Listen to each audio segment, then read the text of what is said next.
Well, let's talk to our correspondent in Washington, Maria Bird. Maria, thank you for joining us. Thank you for having me. How are you? I'm well, thank you. The U.S. President Donald Trump has condemned protesters who have taken over a district of Seattle and threatened to intervene with military force. But the city's mayor has said that that would be illegal. Where does this leave the situation in Seattle?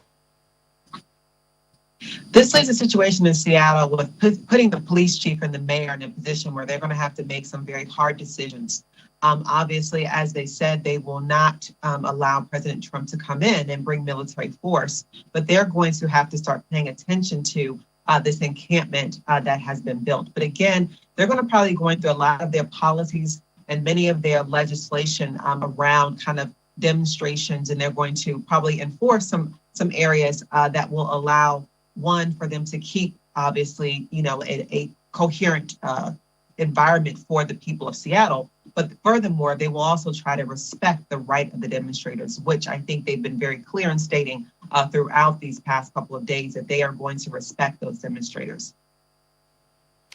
Well, there is yet to be a proposed solution to clearing the activists occupied this autonomous zone. So does this mean that the activists will not be forced to move? And what rights do they have to occupy that space?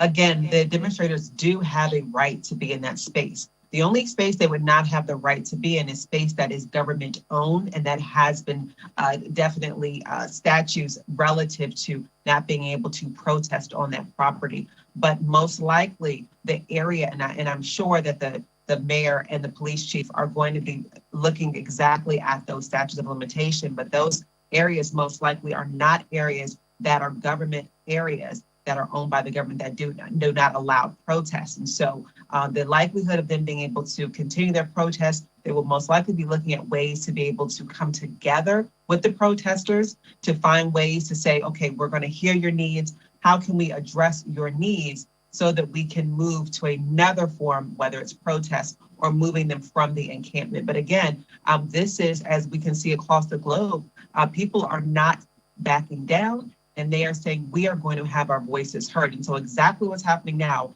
is what those protesters and those demonstrators wanted to happen. They wanted to create a conversation and force change to happen.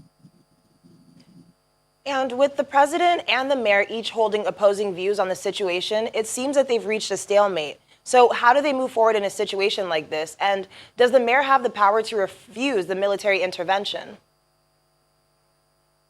Well, just like we saw in Washington, when the mayor of Washington came out very strongly against President Trump when the tear gas was spread and the military were brought in. And you can see the military then began to remove those National Guards from the streets in Washington. And she was very vocal on that. So we'll probably see a very similar situation. We might not actually see the military making it to Seattle, but again, you will see the mayor coming out very strong, and potentially other federal officials, the military might begin to support her, which will then put the White House in a position where they'll either continue to push or they will begin to listen to those federal officers that actually report into the White House. Well, thank you so much again, Maria, for joining us today. Thank you.